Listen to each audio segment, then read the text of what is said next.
Hello friends, আমি আবারও চলে আসলাম। আমি স্নান টান করে একদম রেডি হয়ে গেছি। আর এদিকে ছোটো মামিরাও চলে এসেছে। ছোটো মামি দিদার সাথে কথা বলছে, আর ওদিকে পুচু ফোন দেখতে ব্যস্ত। আর এদিকে আমি দাড়ি ট্রিম করতে গিয়ে একটা কাণ্ড ঘটিয়েছি, দেখতেই পাচ্ছ। দাড়িটা কাটিং করতে গিয়ে ছোট বড় করে ফেলেছি। এখন বুঝতে পারছি না কী করব। বাদিকটা ঠিকঠাক ছিল, আর ডান দিকটাই আমি ঠিকঠাক করতে পারিনি, মানে একটু এদিক ওদিক হয়ে গেছে। তারপর পুজোকে বললাম তাড়াতাড়ি চল, ফোন রাখ, এবার বেরোই, অলরেডি অনেকটা লেট হয়ে গেছে, 4টে মতো বাজতে যায়। তারপর ছোটো মামিকে বললাম চলো বেরিয়ে পড়ি। আমি এদিকে ছোটো মামিকে বললাম টেবিলের ওপর হেলমেট রাখা আছে, হেলমেটটা নিয়ে আসো। হেলমেটটা না নিয়েই বেরিয়ে গেছিলো। আমি বললাম তাড়াতাড়ি হেলমেটটা নিয়ে আসো, নাহলে পুলিশ দেখতে পারলে ফাইন কাটবে, এখনকার যা কাড়াকড়ি। তারপর মামিকে বললাম কোন দিক দিয়ে যাবে। মামি বললো মাসিদের বাড়ি ওদিক দিয়ে, মানে রথতলা গেটটা পাস করে তারপরে সেই নৌকারি যে ফুলের বাজারটা পড়ে সেইখান দিয়ে, মানে সাইড দিয়ে একটা রাস্তা গেছে, সেখান দিয়ে যাবে।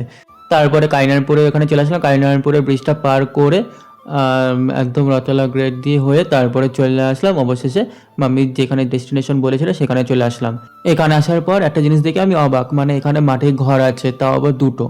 যাই হোক, এখন চলে যাচ্ছিলাম এই বাড়িটার ভেতরে। এই বাড়িটায় আসার কারণ হচ্ছে প্রচুর এখানে হাত দেখাবে। যাই হোক, প্রচুর এখানে হাতটা দেখানোর আগে মানে কয়েকজন পেশেন্ট ছিল, তাদেরকেও দেখছিল।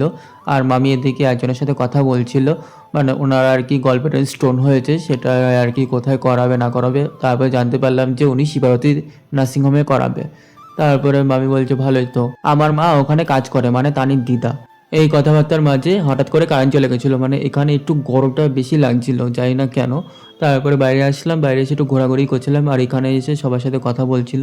আর আমিও একটু বাইরে ঘোরাঘুরি করছিলাম, আমার ঘরে বসে সেরকম একটা ভালো লাগছিল। তারপর বাইরে একটু ঘুরে ঘুরে দেখছিলাম একটা গ্রাম পরিবেশ। তারপরে হঠাৎ করে চোখ গেল পাশের ঘরটার দিকে, মানে বলেছিলাম না মাটির ঘরটার কথা। তারপর মাটির ঘরে এই যে ভিটে মাটিটা দেখতে পাচ্ছ, এই ভিটেটা অনেকটা উঁচু, মানে আমার কোমর ছাড়িয়ে। এই মাটির ভিটেটা দেখে আমার একটা জিনিস কথা মনে পড়ে গেল, মানে বিনা মামাদের বাড়ি এরকম উঁচু ভিটে মাটি ছিল, আর এখন সেটা নেই, এখন সব অতীত। যাই হোক, তারপরে পুচুকে ভেতরে ডাকলো, পুচুর হাতটা দেখছিল, মানে দেখে দেখে তারপরে ওকে ব্যান্ডেজ করে দিয়েছিল। আর আমি এদিকে দেখতে এসেছি গরুর দুধ দোয়াচ্ছিল, সেটাই আর কি দেখতে এসেছিলাম। মানে সচরাচর দেখা যায় না, আমি প্রায় কত বছর পরে এরকম দেখছি তা ঠিক নেই, কারণ আমাদের দিকে এখন কেউ গরু ছাগল পালে না, তাই আর কি এগুলো দেখতে পাই না। এখানে এসে অনেক কিছু দেখতে পেলাম অনেক বছর পর। তারপরে দেখো পুচুর হাতটা ব্যান্ডেজ করে দিয়েছে। তারপর পুচুকে নিয়ে চলে আসলাম রাস্তার দিকে। তারপর রাস্তা দিয়ে একটু ঘোরাঘুরি করছিলাম, মানে গ্রামের পরিবেশ তো দেখতে বেশ ভালোই লাগছিল।